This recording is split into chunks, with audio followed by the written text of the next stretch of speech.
Welcome back. This is day 2 of solving radical equations. Hopefully you were able to do day's 1 assignment. So today we're going to solve some more. So let's look at this first example. We got the square root of 3x plus 2 is equal to 5. Again, we need to isolate that square root. So you want to treat the square root as a big giant x. And we want to get that big giant x by itself. So think of it as the equation x plus 2 is equal to 5.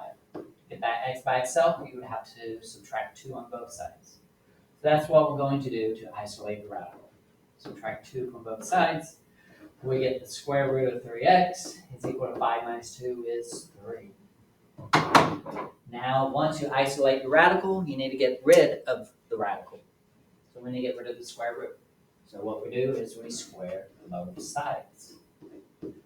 These cancel out. So now you get 3x is equal to 3 squared, which is 9. And then it becomes a normal equation. We need to solve this equation here. 3x is equal to 9. So we could divide both sides by 3. And if we do that, we get x is equal to 3. And then our last step is to check your answer.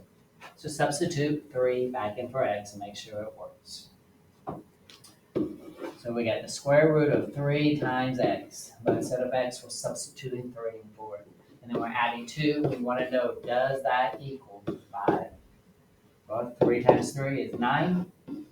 The square root of 9 is 3. And then 3 plus 2 is 5. So we checked it. It works. So I'm going to circle it so I know that's the answer.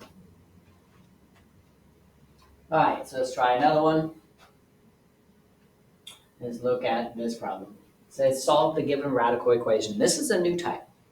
This has 2 square roots, one on the left side and one on the right side. So you still got to isolate one of them. It doesn't matter which one you isolate. So I'm just going to get the first one by itself, and it's already by itself. So what I'm going to do is just square this side. But remember, whatever you do to one side, you got to do to the other side. So you're going to have to square the other side. So what happens is this cancels with that. You just get 3x plus 1. Over here, this is going to cancel with that. And you get 6x plus 22. So now you just need to solve this equation here. So we're going to subtract 3x from both sides. We'll get 1 is equal to 3x plus 22. And then subtract 22 on both sides. We end up getting negative 21 is equal to 3x. So our last step is divide both sides by 3. So x is equal to negative 7. So now we need to go back and check our answer. So we're going to substitute negative 7 in for x and see if this works out. So I'm going to have the square root of 3 times negative 7 plus 1. And if you notice, there's 2 x's, so you got to plug negative 7 in for both x's. 3 times negative 7 is negative 21, plus 1 is negative 20. So on the left side, we get the square root of negative 20. On the right side, we're going to have the square root of negative 42 plus 22, which again is negative 20. So they are equal. So you would think this is a correct answer, but it's not. Because if you remember, you can't take a square root of a negative number. Because remember, we had to invent that imaginary number to do square roots of negatives. And we're not doing imaginary numbers on this. So if you get an answer and you plug it back in and it makes your square root negative, the solution is there is no real solution.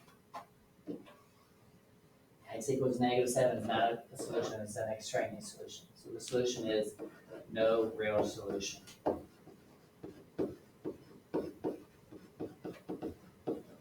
But you can get, if it's a cube root, cube roots can be negative. Remember, it's only the roots that have an even index that can't be negative. Roots that have an odd index are allowed to be negative. So if this was a cube root, that would have been the answer. All right? So,